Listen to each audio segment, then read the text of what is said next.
We expanded the investigation and continued the investigation. Different facts came to light, one of which was the planning document. So taking that information, we followed the evidence, and we took the necessary investigative steps. I got nightmares in my head, I fear thoughts build up until I can't hear. My mind fills up into a creature, and it haunts me somewhere much deeper. I got nightmares in my head, I fear the thoughts build up until I can't hear. That my mind fills up into a creature, and it haunts me somewhere much deeper. Wow. I've only just had the opportunity to study the entire 37-page indictment number 71635-24 against Rex HEUERMANN from start to finish. And what an eye-opening, detailed, and frankly disturbing narrative it is. Hello and welcome to True Crime Rocket Science, the most authentic voice in true crime. I must apologize for being cynical about the police investigation. Given the amount of time between the first search and the second, it has really seemed frustratingly like the local cops have been grasping at straws. In a sense, that's exactly what they've been doing, grasping at microscopic straws, hair evidence. And I have to say, the work of 2 forensic labs related to hair and mitochondrial DNA evidence in this case is nothing short of astonishing. It's really basically showing us, demonstrating what the latest technology is capable of doing in the modern era. It's also fair to say that a particular document that was resurrected from HEUERMANN's computer provided a massive breakthrough in the case and also allowed the cops to think about the case, think about the perpetrator, think about the evidence in, let's just say, a targeted way. I'll be dealing with that breakthrough a little bit later in this analysis. Let me ask you a question based on the slide. Would you describe the HEUERMANN case as a DNA evidence case? Please leave your answers in the comments. Before we get to the rest of this analysis, if you haven't subscribed to the channel, please do. Prepare to have your socks blown off by the details in this indictment. Not just in this analysis, I'll be doing a deep dive, a multi-episode deep dive, probably in 4 or 5 parts. Just dealing with this document really is fascinating and also pretty shocking. If you're enjoying this analysis and you'd certainly like to follow it, please like, share, leave a comment. You can also hit the thanks button, and let's get started. So on that question, would you describe the HEUERMANN case as a DNA evidence case? The answer is no. Although mitochondrial DNA plays a disproportionate role in this case, it's really the principal evidence linking the suspect across all 6 victims. The hair evidence alone would likely be insufficient to secure a conviction. And I think there are quite a few of you out there that can't actually believe that I'm saying this. They're like, I can't believe it. This is the smoking gun. This is, it's a slam dunk. I don't know how much time you've spent paying attention to trials, but it certainly wouldn't be sufficient. And you may remember the Chad Daybell trial that sort of lasted 2 months. It went way beyond the specific evidence related to autopsy. And so this is why the discovery of HK 2002-04, a deleted Word document retrieved from HEUERMANN's computer, is such an incredible stroke of luck. You heard what the district attorney, Ray Tierney, you heard what he said at the beginning of this clip. What triggered you to go back in such large scale a second time? Well, as we expanded the investigation and continued the investigation, different facts came to light, one of which was the planning document. Obviously, when I say an incredible stroke of luck, it was luck that HEUERMANN made the homework to-do list, but it's also not just luck, it's also superlative police work. It's basically expanding this investigation to deal with taking a very wide sort of approach and thinking about many, many possibilities and then starting to focus, nailing it down.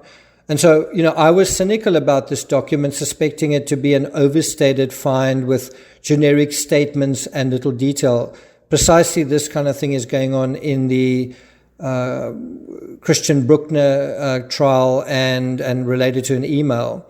But in this case, it's a real smoking gun and reveals jaw-dropping insights about the mind of a killer, down to him studying the profiles of John Douglas, the profiles that John Douglas used in his book, The Cases That Haunt Us, essentially using it as a murder manual. This was in 2002, about 6 years after another of Douglas's books was said to be found and used in the Ramsey home for precisely the same purpose, to defeat the microscopic investigation of the scene, and he very nearly did.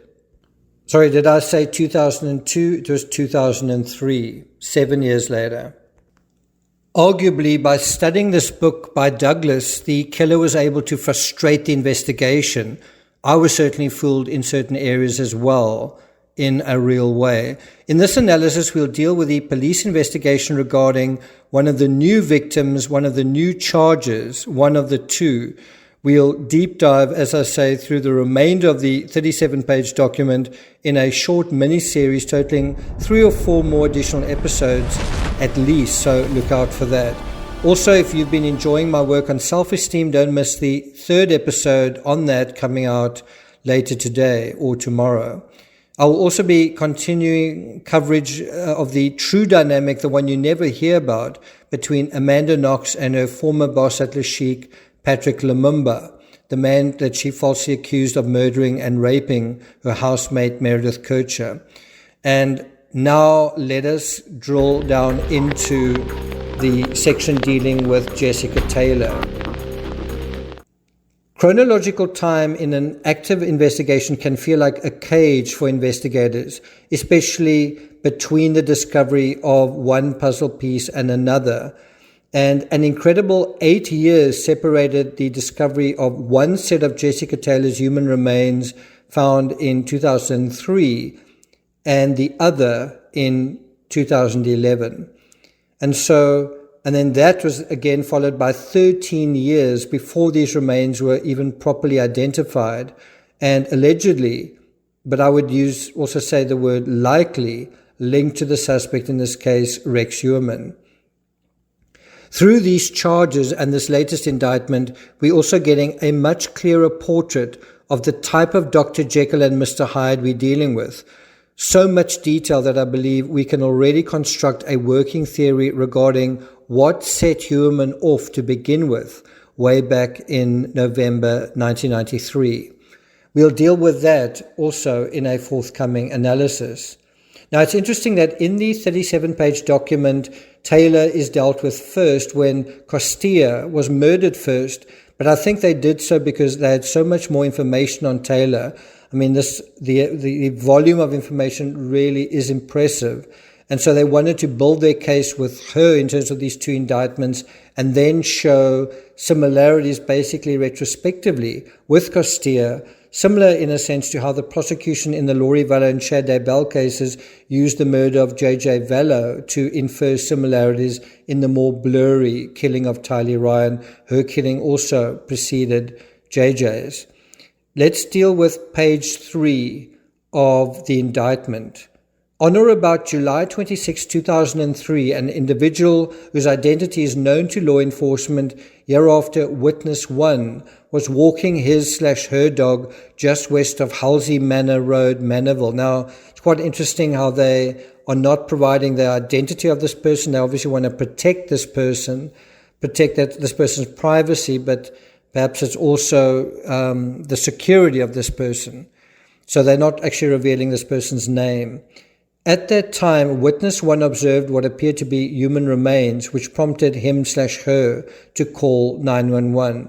Upon arrival, members of the Suffolk County Police Department observed the remains of a female, later identified as Jessica Taylor.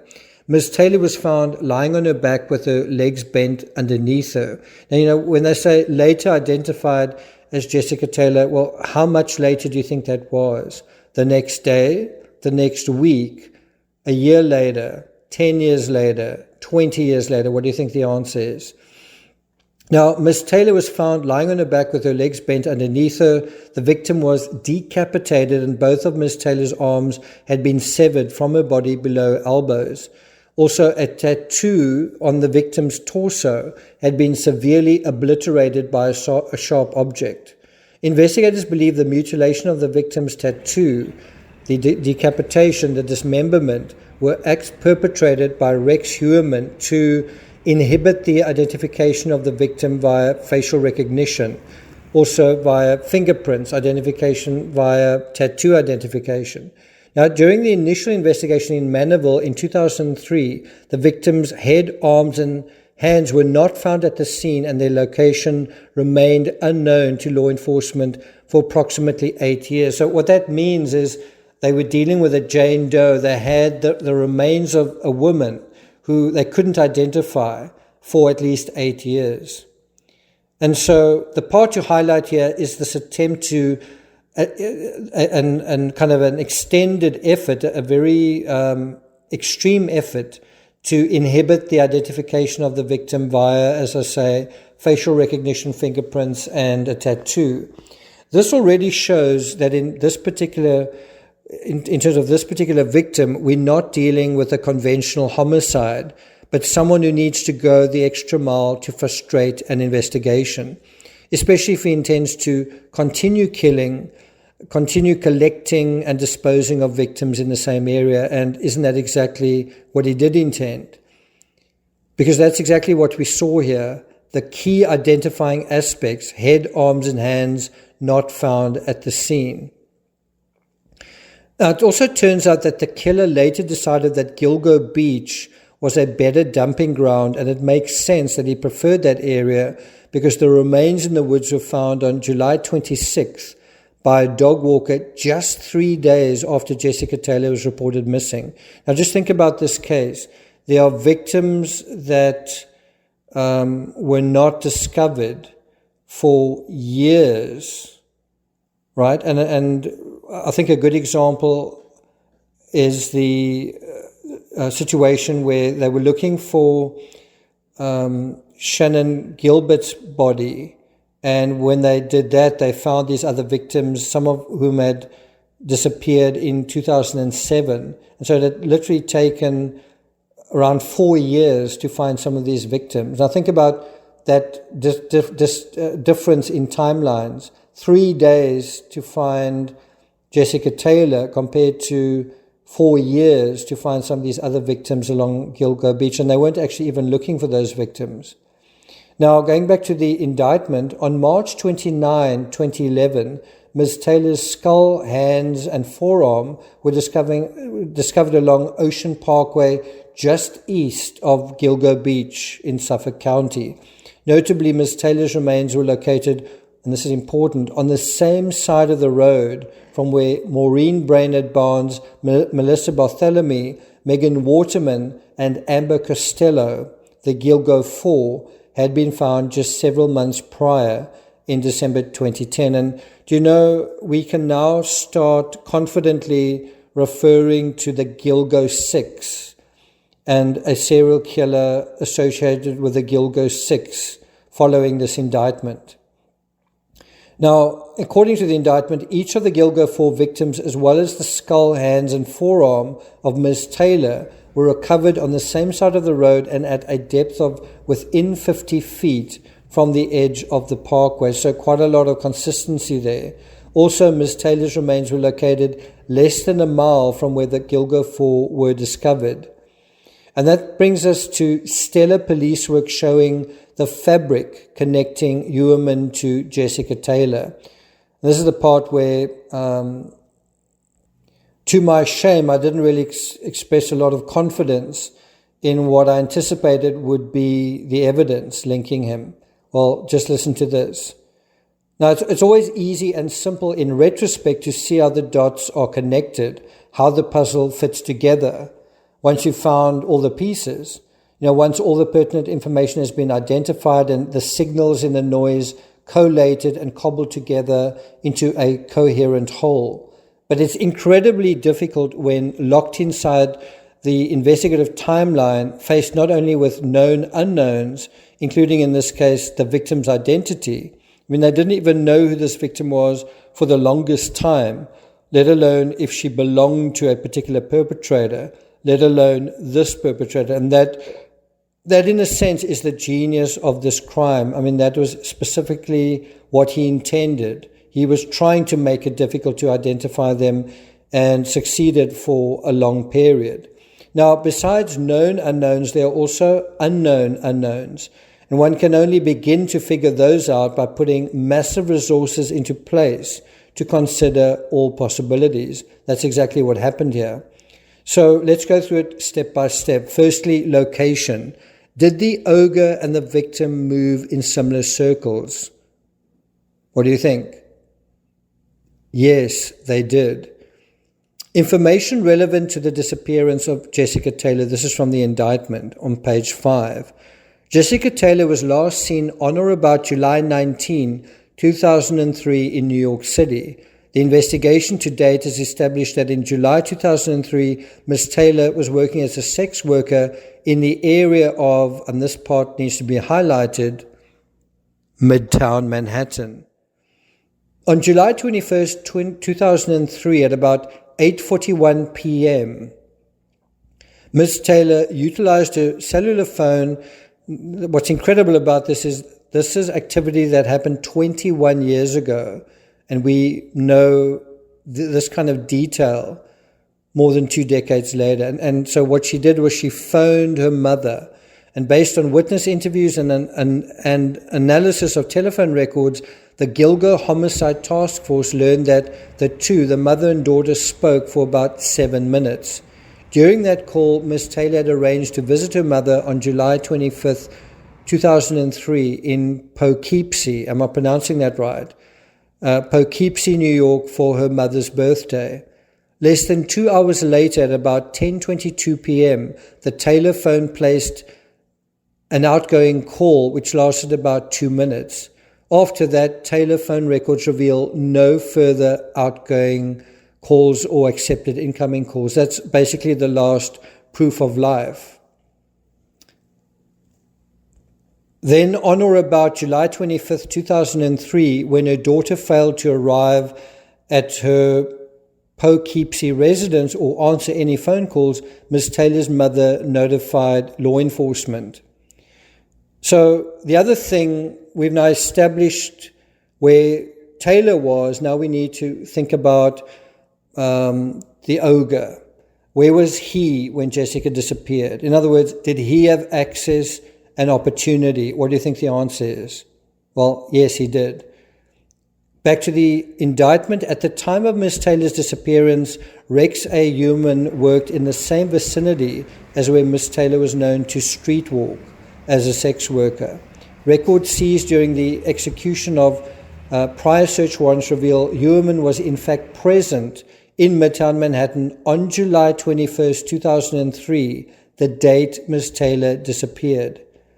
On July 26, 2003, and in the days thereafter, members of the Suffolk County Police Department canvassed the area around Halsey Manor Road, Manorville, in the vicinity of where Ms. Taylor's remains had been found.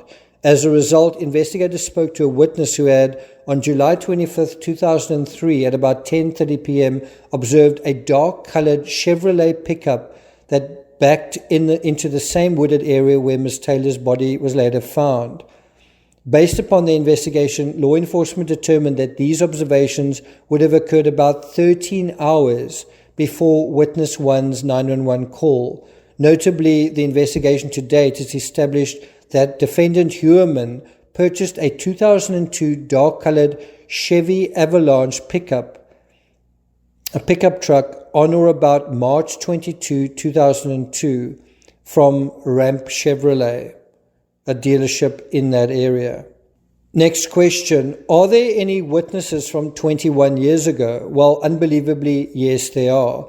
A witness, as you've just heard, to the vehicle, this vehicle moving through the Mandeville Woods at the time of Jessica's body, at the time that her body was dumped there.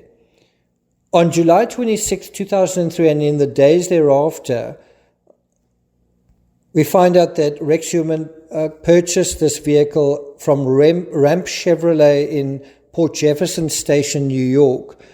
Accordingly, on July 25, 2003 at 10:30 p.m., defendant Heuermann would have been in possession of a vehicle matching the description of the one observed in the vicinity of where Ms. Taylor's remains had been found on Halsey Manor Road. So what you have here is, although it's a witness and although it's potentially putting Heuermann at the scene, it's just another piece of the puzzle that's needed for the prosecution to make their case.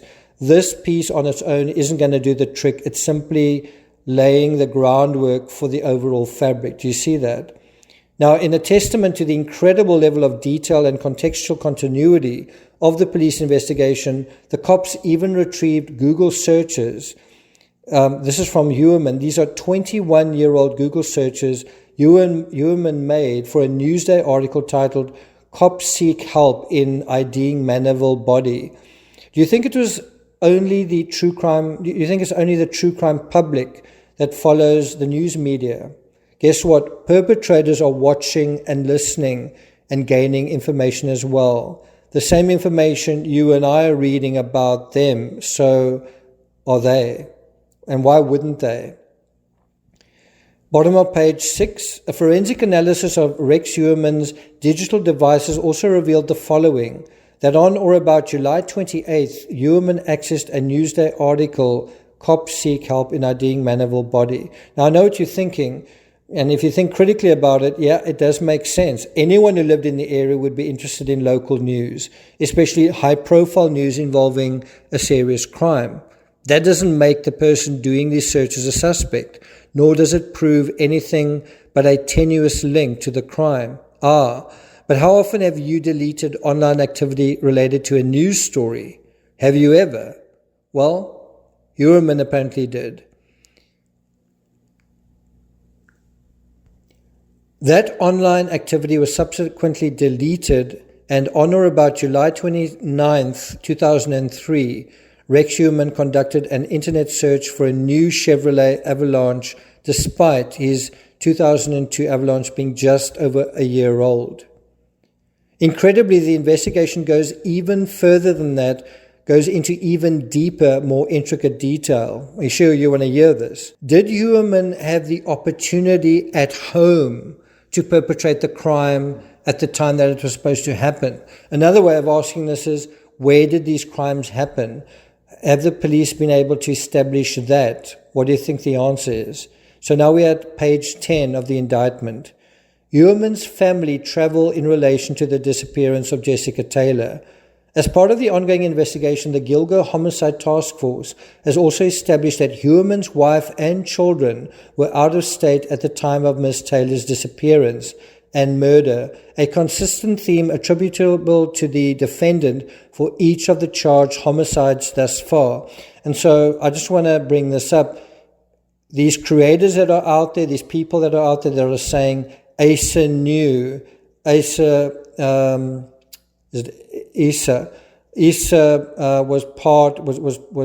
a co-conspirator. She was an accomplice, and I think there's even a lawyer who was making a big deal about that.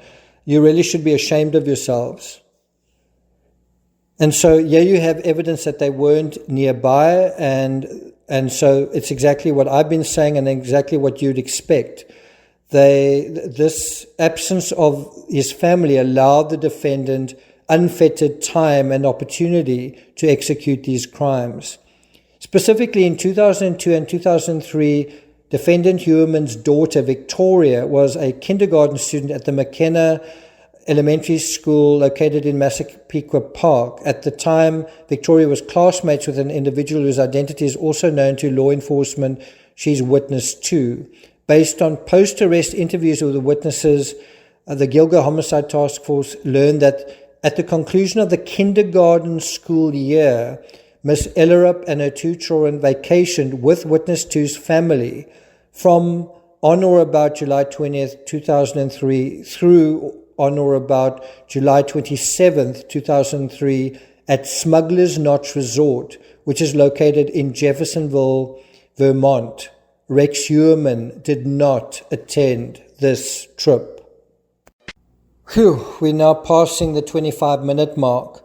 Now, ironically, thanks to HEUERMANN's own action, calling his wife, during this time, he basically provided location data for both Issa and his daughter on the one hand and himself on the other.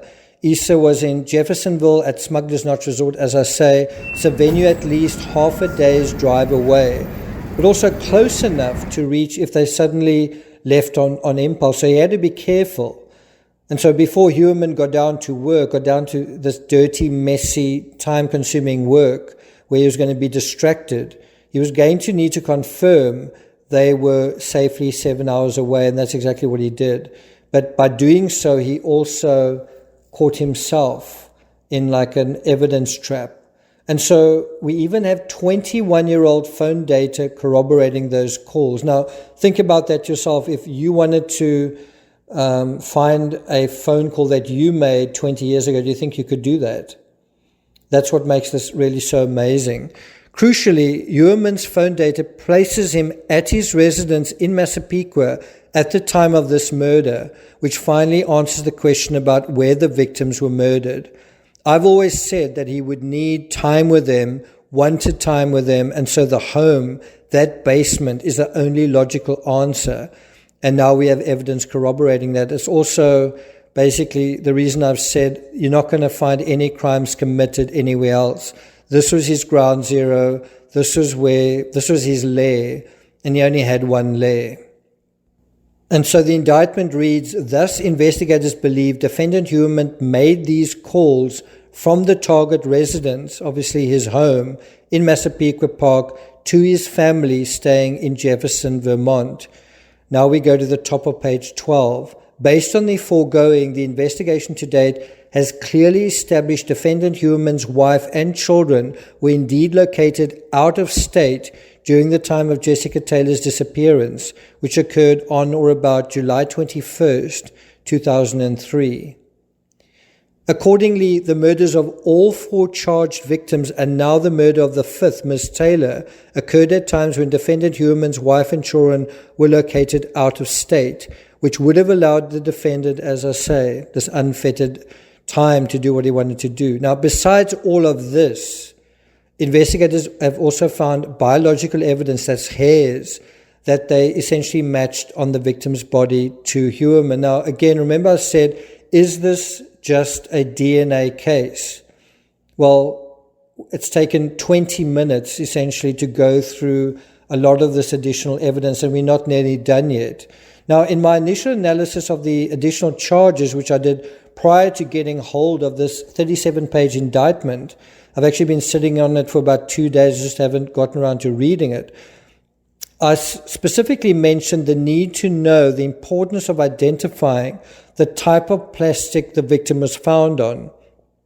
Well, that's what the indictment shows. It reveals this to be not ordinary plastic, not garbage bags, but surgical drape. Let's deal with that section from the indictment. It refers to the irregular disruption of the victims, and it's referring to a kind of body part on the victim's breast, and then also the obliteration of her tattoo. During the examination of Miss Taylor's body, a male human hair was recovered specifically from a surgical drape that had been underneath the victim. Year after, male hair underneath Taylor. A subsequent examination of the male hair underneath Taylor led to the determination that it was a human head hair with Caucasian European characteristics. Unfortunately, based on the DNA testing capabilities of a local lab, it was unsuitable for further DNA testing, and this part's crucial at that time. This is why I say, when you locked into the timeline of the investigation and you've got a certain set of parameters and puzzle pieces. This was a known unknown that they were sitting with, but they couldn't do anything with it. And so they sort of locked into the timeline of that investigation. Now, amazingly, just as we see right now in the John Benet Ramsey case, DNA technology 21 years ago wasn't yet advanced enough to decipher the limited sample they were able to recover from the scene, and subsequently sat on for more than 2 decades. Finally, in August of last year, and so what this really means is they've been sitting on this evidence for close to a year. Anyway, this sample was dispatched once more to an outside forensics lab specializing in mitochondrial analysis. And the lab was able to, guess what, recover a profile from the hair. This is a hair that is, is it 20 years old, 21 years old, right? Now, going back to the indictment, it just refers to the DNA profile from the defendant's buccal swab, and then also it just basically concludes that 99.96% of the North American population can be excluded as the contributor of this male hair. And so HEUERMANN cannot be excluded. So circumstantially then, 5 victims have been identified now that were all killed when Issa was elsewhere and HEUERMANN was at home. Going back to the indictment, accordingly, the murders of all 4 charged victims and now the murder of Ms. Taylor. Okay, so I have dealt with that. Are you convinced by this additional evidence? Now, what's troubling is that the HEUERMANN's kids are still supporting him, just as Chad Daybell's and even Barry Morphew's brood continue this kind of unqualified support of those contentious patriarchs. Besides all of this, once HEUERMANN learned that someone had seen the Chevy Avalanche that he'd allegedly used in the disposal, well, he replaced it with another Chevy, but one with slightly different exterior colors. Now, who replaces a new vehicle barely a year later? You might say, I do. Do you think HEUERMANN is the kind of person who would do that? I don't. It's not the sort of thing you'd imagine from a man stuck in a rut, still living in his mother's house. I mean, he can't replace his mother's house in decades. Why is he replacing a vehicle just 1 year later? Now, the fact that he would repurchase a similar vehicle, a similar make and model, and even a similar color shows just what a sly, crafty, and clever criminal we're dealing with. Because what he's doing by doing that is simultaneously giving investigators a carrot saying, yes, I own an Avalanche. Yes, the rumors are true. I did own an Avalanche. But meanwhile, by swapping it out, he's giving himself plausible deniability, or so he thought.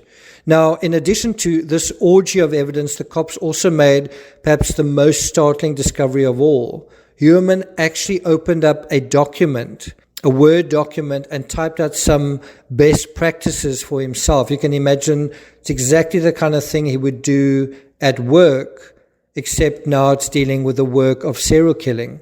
Meaning what he was doing was setting out protocols a serial killer needed to abide by to stay out of trouble. The detail is so astonishing, it essentially amounts to, arguably, HEUERMANN condemning himself in his own words. And we'll deal with that document, HK 2002-04, in a forthcoming analysis. Before we get to that, though, there's another astonishing insight we can glean from this indictment. Have you figured out what it is? Has anyone mentioned it thus far? Well, it's this. We can, with the narrative we have thus far, do no less than begin the process of fashioning the actual moment, the trigger, the thing that pricked HEUERMANN's criminal psychology into action. What was it? What was it? What was it, do you think, that caused him to commit his first crime, which then led to a career of serial killings? What was it? Thank you for listening. Join me for the next deep dive in our interrogation of this document, and I'll see you guys next time.